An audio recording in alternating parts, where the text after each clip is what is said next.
சொன்னதுல என்ன தப்பு இருக்கு? நீங்க தமிழ்நாடு அரசாங்கத்துல 60 ஆண்டு காலம் ஆண்ட இந்த திராவிட மாடல் ஆட்சி என்ன பண்ணி வச்சிருக்காங்க?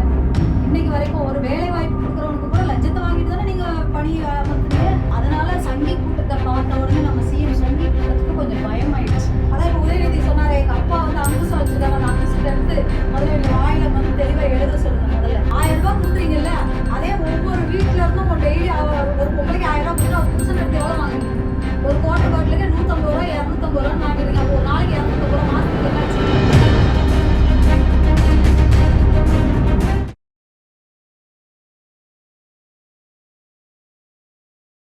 ரிப்போர்ட்ஸ் நவ் நேயர்களுக்கு வணக்கம். இன்று நம்மோடு இணைந்திருக்கும் சிறப்பு விருந்தினர் பாஜகவின் மாநில செயற்குழு உறுப்பினர் திருமதி நிஷா ராஜன் அவர்கள். வணக்கம். வணக்கம். திருவண்ணாமலையில் நேற்று நம்முடைய முதல்வர் ஸ்டாலின் அவர்கள் பேசும்போது பாஜகவின் அமித்ஷா அவர்களை தாக்கி பல விஷயங்களை வந்து சொல்றாரு. அதாவது அமித்ஷா அவர்கள் வந்து என்னதான் எவ்வளோ சங்கி படையோட வந்தாலும் இங்க இருக்கும் திமுகவை வந்து அழிக்க முடியாது. ஏன்னா அவர் வந்து சமீபத்தில் கூட பேசியிருந்தாரு, பீகாரை வந்து எடுத்துட்டோம், அடுத்த தமிழ்நாடை தான் வந்து இது பண்ண போறோம் அப்படின்னு. ஒரு காலமும் அது நடக்காது அப்படின்னு சொல்லி அவர் வந்து நமது முதல்வர் வந்து மனப்பால் குடிச்சிட்டு இருக்காரு.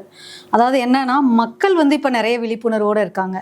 என்ன அப்படின்னா, மத்திய அரசாங்கத்தினுடைய ஆட்சியும் சரி, மத்திய அரசாங்கமானது மக்கள் மேல வச்சிருக்கக்கூடிய அந்த பாசமானதும் சரி, தமிழக மக்கள் வந்து இப்ப பாரதிய ஜனதா கட்சியையும் மத்திய அரசாங்கத்தையும் நரேந்திர மோடி அவர்களையும் பெரிதும் இங்க எதிர்பார்க்கறாங்க. ஏன் அப்படின்னு சொன்னா, இந்த திராவிட மாடல் அரசாங்கமானது ஒரு ஃபெயிலியர் மாடல் அரசாங்கமானதுனால மக்கள் மத்தியில இப்ப பாரதிய ஜனதா கட்சிக்கு மிகப்பெரிய ஒரு வரவேற்பு.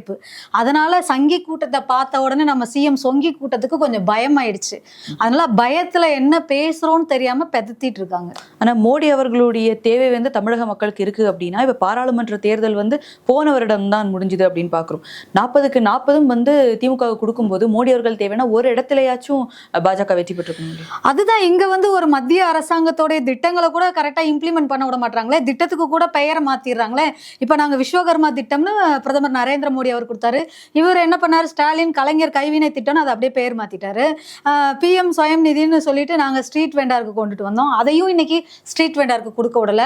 பிரதான் மந்திரி ஆவாஸ் யோஜனான்னு சொல்லிட்டு ஏழை எளிய மக்களுக்கு, வீடு இல்லாதவர்களுக்கு வீடு கட்டி கொடுக்குற திட்டத்தை மத்திய அரசாங்கம் நரேந்திர மோடி அவர்கள் கொண்டு வந்தாங்க. அதையும் இவங்க என்ன பண்ணாங்க, மடை மாத்தி அதே கலைஞர் வீடு திட்டம், அந்த திட்டம், இந்த திட்டம்னு மக்களை ஏமாத்துறதுல அதுல ஒரு திட்டத்துல ஏமாத்திட்டு அதுல சுத்திட்டு இருக்காங்க. அதே மாதிரி இலவச எரிவாயு சிலிண்டர் உஜ்வாலா யோஜனா கொண்டுட்டு வந்து கொடுத்தோம். உஜ்வாலா யோஜனா இன்னைக்கும் மக்கள் கிட்ட போய் சேர்ந்துட்டு இருக்கு. இன்னைக்கும் மோடி கேஸ் சிலிண்டர்னு சொல்றாங்க. அதே மாதிரி கரீப் கல்யாண் யோஜனான்னு சொல்லிட்டு ரேஷன் கடையில அரிசி கோதுமை கொடுக்கறது கூட இன்னைக்கும் கொடுத்துக்கிட்டு இருக்காங்க. அதனால மோடி அரிசின்னு கூட படிக்க தெரியாத மக்கள் கூட இன்னைக்கு இது பண்ணிட்டு இருக்காங்க. 100 நாள் வேலை திட்டம் கொடுத்தோம், அதுலயும் இவங்க கமிஷனும் கொள்ளையும் அடிச்சு எத்தனையோ 1000 கோடிகளை இன்னைக்கு இவங்க அரசாங்கமானது பொய் கணக்கு காமிச்சிட்டு இருக்காங்க. ஜல்ஜீவன் திட்டம் கொண்டு வந்தோம், குடிநீர், அதாவது ஏழை எளிய மக்களுக்கு வீடுகளுக்கே குடிநீர் குழாய் போட்டு கொடுத்தோம். இவங்க வெறும் குழாயை மட்டும் நட்டு வச்சுட்டு அதை தண்ணி வராத அளவுக்கு ஊழல் பண்ணிட்டு போனாங்க. அதே மாதிரி பாத்தீங்க அப்படின்னு சொன்னா, மக்களுக்காக எண்ணற்ற திட்டங்களை நரேந்திர மோடி அரசாங்கம் கொண்டு வந்திருக்காங்க. அதே மாதிரி தூய்மை இந்தியா திட்டத்துல கழிவறை கட்டி கொடுத்தோம், நாங்க வீட்டுக்கு கழிவறை கட்டி கொடுத்துருக்கோம். அதனால பாத்தீங்க அப்படின்னு சொன்னா, மக்கள் மத்தியில நரேந்திர மோடி அவர்கள் கிட்ட நிறைய ஒரு எழுச்சி. ஏன் நரேந்திர மோடி அவர்களை மக்கள் விரும்புறாங்க அப்படின்னு பாத்தீங்கன்னா, அவர் முழுக்க முழுக்க மத்திய அரசாங்கமானது எப்பொழுதுமே மக்களுக்கான அரசாங்கமாக இருக்கிறது. ஏழை எளிய மக்களுக்கு தன்னோட உடன் பிறந்த சகோதரனாக நரேந்திர மோடி அவர்கள் இருக்கிறாரு. அது மட்டும் இல்லாம நம்ம இந்தியாவின் குடிமகன் அத்தனை பேரையும் அவர் ஒரே பார்வையில பார்க்கிறாரு. அதாவது ஏழை பணக்காரன் அந்த பாகுபாடு இல்லாமல், ஜாதி மத பேதம் இல்லாமல் நரேந்திர மோடி அவர்கள் பார்க்கறதுனால நரேந்திர மோடியோட அரசாங்கம் நாடு முழுவதும் நல்லாட்சி கொடுத்துட்டு இருக்கு. இந்த தமிழ்நாட்டிலேயே அந்த நல்லாட்சி வராதான்னு மக்கள் ஏங்கிட்டு இருக்காங்க. அதனால 2026ல மாற்றம் வரும். இப்ப அமித்ஷா அவர்கள் சொன்னதுல என்ன தப்பு இருக்கு? நீங்க தமிழ்நாடு அரசாங்கத்துல 60 ஆண்டு காலம் ஆண்ட இவங்க திராவிட மாடல் ஆட்சி என்ன பண்ணி வச்சிருக்காங்க? இன்னைக்கு வரைக்கும் ஒரு வேலை வாய்ப்பு கொடுக்கறவனுக்கு கூட லஞ்சத்தை வாங்கிட்டு தானே நீங்க பணி அமர்த்தினீங்க.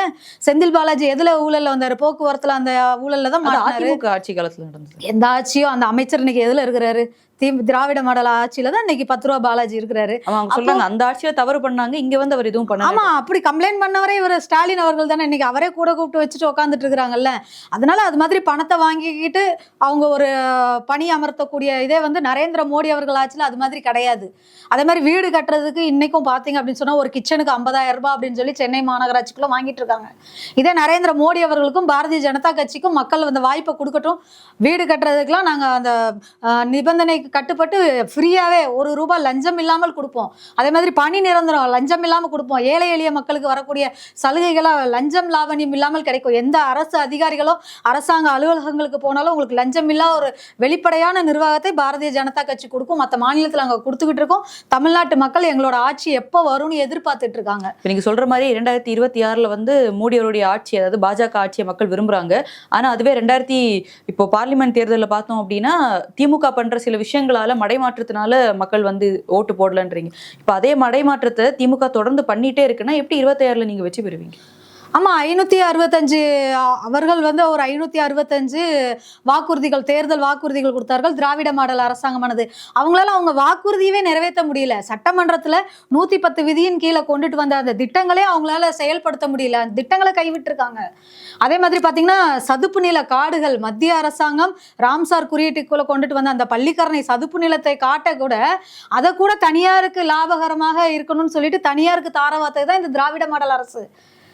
அப்ப அந்த சதுப்பு நில காடு மக்கள் வாழ தகுதியற்ற ஒரு நிலம். அந்த நிலத்தையே இவங்க பங்கு போட்டு அடுத்தவங்களுக்கு கொடுக்கும் பொழுது அப்ப மக்கள் வந்து எவ்வளவு அநியாயங்களை பொறுத்துக்கிட்டு இருப்பாங்க. அதுவும் அவர் சொல்றாரு, இந்தியாவில மொத்தமாக இன்னைக்கு பல கட்சிகள் வந்து பாஜகவை எதிர்க்குது. ஆனா தமிழகம் மட்டும்தான் வந்து திமுக மட்டும்தான் ஐடியாலஜிக்கலி வந்து பாஜகவை எதிர்க்கும் ஒரு கட்சியாக தமிழகத்தில் மட்டும்தான். பிற்போக்கான ஐடியா என்ன? பிற்போக்கான ஐடியான்னு சொன்னா நீட்டு தேர்வு வேணாம்னு சொன்னதுல பிற்போக்கு. நீட்டு தேர்வு ஒரு நார்மலாவே ஒரு டாக்டருக்கு படிக்கிற பையன் நீட்டு தேர்வை எழுதி பரீட்சையில பாஸ் ஆனாதானே அவனோட அறிவுத்திறன் வளரும். அப்போ அவன் அறிவே வளராம அவன் எப்படி ஒரு உயிரை காப்பாற்ற முடியும்? அதுக்கு நீட்டு தேர்வு. அதே மாதிரி நீட்டு வர்றதுக்கு முன்னாடி கோடிக்கணக்கான பணத்தை கொடுத்துதான் அந்த பிள்ளைங்க படிச்சுக்கிட்டு இருந்தாங்க. ₹1 கோடி ₹2 கோடி டொனேஷன் கொடுத்தது இல்லாம ஃபீஸ் கட்டி தான் படிச்சாங்க. இன்னைக்கு நரேந்திர மோடி அவர்கள் நல்லாட்சியில பாருங்க 30,000 15,000 இருந்ததுனால நீங்க டாக்டரா படிச்சு வெளியில வரலாம். எத்தனையோ உயிர் போகுது, அதனால அந்த நீட்டு வேணாம் அப்படின்றாங்க. அப்படி பார்த்தா குடிச்சிட்டு தான் சாகுறான். குடிச்சிட்டு செத்தா 10 லட்சம் தராங்க. ஒரு விவசாயி கரண்ட் சாக்கு அடிச்சு செத்து போனா அவனுக்கு 3 லட்சம் 2 லட்சம் 50,000 கம்மியா கொடுக்குறாங்க. எதுலதான் இறப்புன்றது எதுல இல்லாம இருக்கு? இவங்க இறப்பை வச்சு அரசியல் பண்றதுல கை தேர்ந்தவர்கள். அந்த பிள்ளை அனிதான்ற பிள்ளை படிச்சுச்சேமா நீட் எக்ஸாம்ன்றது ஒரு வாட்டி தோத்து போனாலும் பிரச்சனை, இன்னும் 3 வாட்டி எழுதி பரீட்சையில பாஸ் ஆகலாம். அதே மாதிரி +2 அப்ப +1 +2ல எத்தனையோ பிள்ளைங்க செத்து போகுது. அப்ப +1 +2 தேர்வு வேணாம்னு சொல்லுவீங்களா? ஒரு படிக்கும்போது ஈஸியான ஒரு நல்ல எஜுகேஷன் கொடுங்க. இன்னைக்கு கவர்மெண்ட் ஸ்கூல்ல ஃபுல்லா இழுத்து பூட்டிட்டு இருக்காங்களே. இந்த மாதிரி மாணவர்கள் வரல அப்படின்னு சொல்லிட்டு மெட்ரிகுலேஷன் பள்ளிகளுக்குலாம் மாணவர்கள் போயிட்டு இருக்காங்களே. உங்களால தரமான கல்வியவே உங்களால கொடுக்க முடியலையே. அரசாங்கத்தினால ஒரு தரமான கல்வியவே ஏழை எளிய பிள்ளைகளுக்கு இலவசமாக தர முடியலையே. இன்னைக்கு எத்தனையோ பள்ளி கல்வித்துறையில எத்தனையோ பள்ளிக்கூடங்களை இழுத்து மூடிக்கிட்டு இருக்காங்க. இதே மெட்ரிகுலேஷன் பள்ளியில அவங்க நல்லா நடத்துறாங்க. அதனால பிள்ளைங்க வந்து ஒரு நல்லா படிக்கணும்னு போய் சேர்த்துறாங்க. நீங்க கவர்மெண்ட் ஸ்கூல்ல தரம் உயர்த்தி ஒரு நல்ல ஒரு கல்வியை கொடுங்க, ஏழை எளிய பிள்ளைங்க படிக்கும். இன்னைக்கு நகரத்துல உள்ள அப்பா அம்மாவுக்கு தான் மெட்ரிகுலேஷன் பள்ளிக்கூடமே தெரியும். கிராமத்து சைட்ல இருக்கிறவங்களுக்கு என்ன தெரியும்? நான்லாம் கிராமத்துல ஊராட்சி ஒன்றிய நடுநிலை பள்ளியில படிச்சவங்க தான். அதனால பள்ளிக்கூடத்தை நல்லபடியா தரம் உயர்த்தி கொடுங்க, பிள்ளைங்க படிப்பாங்க. அதே மாதிரி இந்த நீட்டு தேர்வுன்றதுல இவங்க கபட நாடகம் ஆடுனாங்க. அது வந்து மக்கள் வந்து வெறுக்க ஆரம்பிச்சிட்டாங்க. மக்கள் வந்து இப்ப யாரும் முட்டாள் எல்லாம் கிடையாது, எல்லாருமே நல்லா தெளிவா இருக்காங்க. அதே மாதிரி முதல்வர் அவர்கள் துணை முதல்வருடைய செயலை பத்தியும் வந்து சொல்றாரு. உதயநிதி அவர்கள் தமிழ்நாட்டுல ஒரு பவர் ஹவுஸா வந்து செயல்படுறாரு, இறங்கி அடிக்கிறாரு எதிர்கட்சிகளை அப்படின்றதும் சொல்லியிருக்காரு. அது மட்டும் இல்லாம சித்தாந்த ரீதியா நம்மளை எதிர்க்கிற எதிரிகள் இன்னைக்கு உதயநிதி தான் வந்து மோஸ்ட் டேஞ்சரஸ் பர்சன் அப்படின்னு சொல்லியிருக்காரு. உதயநிதி வந்து டேஞ்சரஸ் தான். ஏன்னா அவருக்கு என்ன பேசுறாங்க, அவர் மிகவும் ஒரு அபாயகரமான ஆளு. அதாவது தான் என்ன பேசுறோம் அப்படின்னு சொல்லிட்டு தெரியாம கண்மூடித்தனமாக பேசக்கூடியதுல அவர் பேசுறாரு. அப்ப அப்படி பார்த்தா சனாதன தர்மத்தை கொசு டெங்கு போல ஒழிக்கணும்னு சொன்னது, அதுக்கப்புறம் பாத்தீங்கன்னா அந்த மாதிரி நிறைய விஷயங்கள். அதே மாதிரி ஒரு தன்னோட துணை முதல்வர்ன்ற அந்த ஒரு பதவிக்கு ஒரு அர்ப்பணிப்போட இருக்கக்கூடிய ஆள் உதயநிதி கிடையாது. வாரிசு அரசியல்ல தன்னோட பையனை தான் ஃபீல்டுக்கு போறாரு. ஆமா, தன்னோட பையனை புகழ்ந்துக்க வேண்டியதானே. ஒரு சிஎம்மோட பேரன், ஒரு சிஎம்மோட பையன் இன்னைக்கு துணை சிஎம்மா இருக்கிறாரு. அவரு எல்லா இடத்துக்கும் போறதுக்கும் வர்றதுக்கும் இன்னைக்கு என்ன இருக்கு? அவங்களுக்கு பணத்துக்கு பணம் இருக்கு, அவங்களுக்கு எல்லா செல்வாக்கும் இருக்கு. இன்னைக்கு அவங்க ஒரு 4 இடத்துல போய் நிக்கிறது இல்லையே. அதே குப்பனும் சுப்பனும் அதே திராவிட மாடல் கட்சியில எத்தனை வருஷம் இருந்திருப்பான், அதுல ஒருத்தனை காட்டுங்க. கட்சியில இருக்கவனுக்கே பிரச்சனை இல்லைங்க, நமக்கு என்ன பிரச்சனை? கட்சியில இருக்கனே கேட்கல என்ன ஆக்குங்க அப்படி கிடையாதுல. நாங்க சமூக நீதியை ஃபாலோ பண்றோம், சமத்துவத்தை ஃபாலோ பண்றோம்னு எப்படி கேட்க முடியும்? ஒரு கொடுங்கோல் ஆட்சி நடக்கும்போது அந்த கொடுங்கோல் மன்னன் கிட்ட வாரிசு அரசியல் பண்ணக்கூடிய ஒருத்தர்ட்ட போயிட்டு எப்படி மன்னா உன்னோட பையனோட பதவியை எனக்கு கொடுன்னு சொல்ல முடியுமா? இப்ப இதை அண்ணன் திருமாவளவன் அவர்களுக்கு கொடுக்கலாமே. அதை விட்டுட்டு அப்படி வெளியில வர முடியாதுல்ல. நம்ம வந்து பொது இடத்துல பொது வாழ்க்கையில இருக்கிறோம் அப்படின்னும் பொழுது அதுக்காக இது பண்ணுவாங்க. அது மாதிரி நீங்க ஏன் உங்க பையனை துணை சிஎம் ஆக்குன இடத்துல உங்க கட்சியில எத்தனையோ பேர் இருக்கிறாங்கல்ல, அவங்களுக்கு அந்த வாய்ப்பை கொடுங்க. கட்சியில இருக்கவங்களே தன்னோட பையனையே வாரிசு அரசியல், அததான் மக்கள் வெறுக்கிறாங்க. தான் பையன், அப்பாவுக்கு அடுத்த பையன், பையனுக்கு அடுத்து பேரன், பேரனுக்கு அடுத்து கொள்ளு பேரன், ஐயா இன்ப நிதியையும் அவங்க அது துணை சிஎமாக்காம போக மாட்டாங்க. மக்கள் அக்செப்ட் பண்றாங்க. மக்கள் எங்க ஏத்துக்கிறாங்க? மக்கள் கழுவி ஊத்துறாங்க. நீங்க கூட பாத்தீங்கன்னா எத்தனையோ இடத்துல தெரியும், ஒரு போஸ்டரை பார்த்துட்டுலாம் ஒரு ஆயா தூக்கி மண்ணள்ளி தூத்துறதெல்லாம் இருக்கு. அதாவது மக்கள் வந்து அவங்க வந்து தெளிவாதான் இருக்கிறாங்க. இவங்க அந்த நேரத்துல ஒரு மாய பிம்பத்தை போய் வாக்குறுதிகளை கொடுத்து அந்த மாதிரி மக்களை ஏமாற்றுறதுல இவங்க வல்லவர்களா. அது இந்த 2026 தேர்தலில் அது பலிக்காது. இவங்க ஜம்பமெல்லாம் அதுல பலிக்காது. ஏன் அப்படின்னு சொன்னா, தெளிவான சித்தாந்தம் கொண்ட பாரதிய ஜனதா கட்சி இன்னைக்கு மக்கள் நிறைய வரவேற்க ஆரம்பிச்சிட்டாங்க. வரவேற்புகள் நிறைய இருக்கு. பாரதிய ஜனதா கட்சியை பொறுத்த வரைக்கும் குடும்ப அரசியல் கிடையாது, வாரிசு அரசியல் கிடையாது, மக்களுக்கான அரசியல், மக்களுக்கான அரசு. எம்பி தமிழச்சி தங்கபாண்டியன் அவர்கள் பாராளுமன்றத்தில் ஒரு கோரிக்கையை வச்சிருக்காங்க. கலைஞர் கருணாநிதி அவர்களுக்கு வந்து நீங்க பாரத ரத்னா விருது வழங்கணும் அப்படின்ற கோரிக்கை முன் வச்சிருக்காங்க. இப்ப மட்டும் இவங்க வாயில எப்படி பாரத ரத்னான்னு வந்துச்சு? மற்ற நேரம்லாம் ஒன்றிய அரசுன்னு தானே பேசுறாங்க. இவங்க குன்றிய அரசா இருந்துகிட்டு ஒன்றிய அரசுன்னு தான் பேசுறாங்க. மத்திய அரசாங்கத்தை ஒன்றிய அரசுன்னு பேசுறது. இப்ப மட்டும் பாரத ரத்னான்னு அதுல பாரதம் இருக்கே, அது இவங்க ஃபேமிலிக்கே ஆகாதே, அலர்ஜி ஆச்சு. அப்புறம் இந்த அம்மா தமிழச்சி தங்கபாண்டியன் அங்க போய் கேக்குது பாரத ரத்னா கொடுங்கன்னு, ஒன்றிய ரத்னா விருது கொடுங்கன்னு கேட்க வேண்டியதானே? இருந்தா கேட்பாங்க. இருக்கிறது அப்போ இருக்கிறது பாரத அரசு, இந்திய அரசு தானே. அதை சொல்றதுக்கே உங்களுக்கு வலிக்குது. அப்புறம் இப்ப மட்டும் எப்படி உங்க வாயில நல்ல வார்த்தைகளா வருது? அதான் இப்ப உதயநிதி சொன்னாரு, எங்க அப்பா வந்து அங்குசம் வச்சிருக்காரு, அந்த அங்குசத்தை எடுத்து முதல்ல இவங்க வாயில வந்து தெளிவா எழுத சொல்லுங்க முதல்ல. அதனால அப்ப தெளிவாகும். அதனால இவங்களுக்கு தேவை அப்படின்னா அது பாரதம் ஆயிடும், இவங்களுக்கு தேவைன்னா இந்திய அரசாயிடும், இவங்களுக்கு தேவை இல்லைன்னா அது ஒன்றிய அரசாயிடும். ஏன்னா இவங்க மனசு குன்றி போயிருக்கு. ஒரு நல்லாட்சி நடத்தும் போது அந்த நல்லாட்சி இவங்களால ஏத்துக்க முடியல, திட்டங்களை ஃபுல்லா மடை மாத்துறாங்க. அதனால இதெல்லாம் சும்மா அரசியல் இதுக்காக சும்மா பேசிக்கிறது. அதனால பார்க்கலாம். திமுக சார்பில் வந்து பெண்களுக்கு எந்த அளவுக்கு திமுக என்னென்ன விஷயங்கள் பண்ணியிருக்கு, இந்த 1000 ரூபாய் கொடுக்கறதுனால பெண்கள் எவ்வளவு பயனடைஞ்சிருக்காங்க, ஃப்ரீ பஸ் விடுறதுனால பெண்கள் எவ்வளவு பயனடைஞ்சிருக்காங்க அப்படின்ற பல விஷயங்களை வந்து அவங்க பல அந்த எக்ஸ்பீரியன்ஸ்ல வந்து பெண்கள் கிட்டே கேட்கறாங்க. பலரும் வந்து அந்த 1000 ரூபாவில் நாங்கள் ஒரு விஷயத்தை வாங்கி அதை மல்டிப்ளை பண்ணி இன்னைக்கு எங்களுக்கு காசு வரதா இருக்கட்டும், ஒரு கோழி வாங்குறோம் அந்த முட்டையை விற்று நாங்கள் காசு வாங்குறதா இருக்கட்டும், அந்த 1000 ரூபாய்னால தான் இன்னைக்கு நான் ஒரு 10 முட்டை விட்டேன்னா ஒரு 200 ரூபாய் நான் வாங்குறேன் அப்படின்னா அதுக்கு காரணம் திராவிட மாடல் அரசு தான் அப்படின்னு இருக்காங்க. அதுதான் 1000 ரூபாய் நீங்க வந்து கொடுக்குறீங்க, கவர்மெண்ட்ல இருந்து காசு எடுத்து 1000 ரூபாய் காசு பெண்கள் கொடுக்குறீங்க, நல்ல விஷயம். ஆனா இந்த காசு வந்து நீங்க யாருக்கு கொடுத்துருக்கணும்? 1000 ரூபாய் கொடுக்குறீங்கல்ல, அதே ஒவ்வொரு வீட்டுல இருந்தும் டெய்லி ஒரு பொம்பளைக்கு 1000 ரூபாய் கொடுத்துட்டு அவ புருஷன் இருந்து எவ்வளவு வாங்குறீங்க? ஒரு குவார்டர் பாட்டிலுக்கு 150 ரூபாய் 250 ரூபான்னு வாங்கிடுறீங்க. அப்போ ஒரு நாளைக்கு 250 ரூபாய், மாசத்துக்கு என்னாச்சு? 1000 ரூபாய் கொடுத்துட்டு 7500 ரூபாய் வாங்கி எங்க கொடுத்தாங்க? கொடுக்காம இருக்கும் போதும் குடிக்கிறவங்க குடிச்சிட்டு தானே இருந்தோம். அப்படி கிடையாதுல. அப்போ சொல்ல வேண்டியதானே, டாஸ்மாக திறந்து வச்சு சாராயம் கொடுக்கறதுல அரசு திறன்பட்டதா இருக்குன்னு சொல்ல வேண்டியதானே. 1000 ரூபாய் கொடுக்குறோம்னு பெருமையா சொல்லும் போது வீட்டுல இருக்கிற பொம்பளைக்கு 1000 ரூபாய் கொடுத்துட்டு அவ புருஷங்கிட்ட இருந்து நீங்க டெய்லி 250 ரூபாய் புடுங்குறீங்களே, அப்ப மாசம் என்னாச்சு? 7500 ரூபாய் ஆச்சு. 1000 ரூபாய் எங்க, 7500 ரூபாய் எங்க? பெண்களுக்கு 1000 ரூபாய் கொடுக்காதீங்க. இந்த குடிகார பசங்களுக்கு டெய்லி ஒரு கோட்டர் ஃப்ரீன்னு சொல்லுங்க, உங்களுக்கு இன்னும் நல்லா ஓட்டு விழும். நிறைய உங்களுடைய நாணயம் வெளியீட்டு அப்படின்ற ஒன்னையும் வந்து இப்போ திமுக வெளில சொல்லி நமது பாரத பிரதமர் நரேந்திர மோடி அவர்கள் பார்த்தீங்க அப்படின்னு சொன்னால், நம்ம பேரரசர் 2ஆம் பேரரசர் முத்தரையர் சவரன் மாறன் அவர்களுக்கு இன்னைக்கு தபால் தலை வெளியிட்டிருக்காங்க. இது பார்த்தீங்கன்னா இவங்க தமிழை வளர்த்தோம் அப்படின்னு சொன்னாங்க. தமிழை வளர்த்தீங்கல்ல, உங்களோட திராவிட மாடல் ஆட்சியில் நீங்கள் என்னைக்கு நாணயம் வெளியிட்டு அந்த நம்மளோட தஞ்சை மன்னனை நீங்கள் என்னைக்கு பெருமைப்படுத்துனீங்க? இன்னைக்கு நரேந்திர மோடி அவர்கள் செஞ்சிட்டு இருக்காங்க. அதனால தமிழை வளர்த்தோம் என்று சொல்றதெல்லாம் சும்மா இவங்க அரசியலுக்காக சொல்லலாமே தவிர உண்மையான தமிழையோ தமிழ்நாட்டு மக்களுக்கோ இன்னும் அந்த அளவுக்கு வளர்ச்சி வரல. ஏன்னா இவங்க வேற மொழிகளே கத்துக்க விடலை. அதாவது வெறும் தமிழ் வந்து முக்கியம், தாய்மொழி முக்கியம்தான். அதே மாதிரி மற்ற மொழிகளும் நம்மளுக்கு தெரிஞ்சிருந்தா மட்டும்தான் நம்ம எல்லா இடத்துலயுமே சிறந்து விளங்க முடியும். இன்னைக்கு நான் தமிழ் நல்லா பேசுவேன், ஆனா எனக்கு ஆங்கிலத்துல வந்து அந்த அளவுக்கு ஃப்ளூயண்டா பேச முடியாது.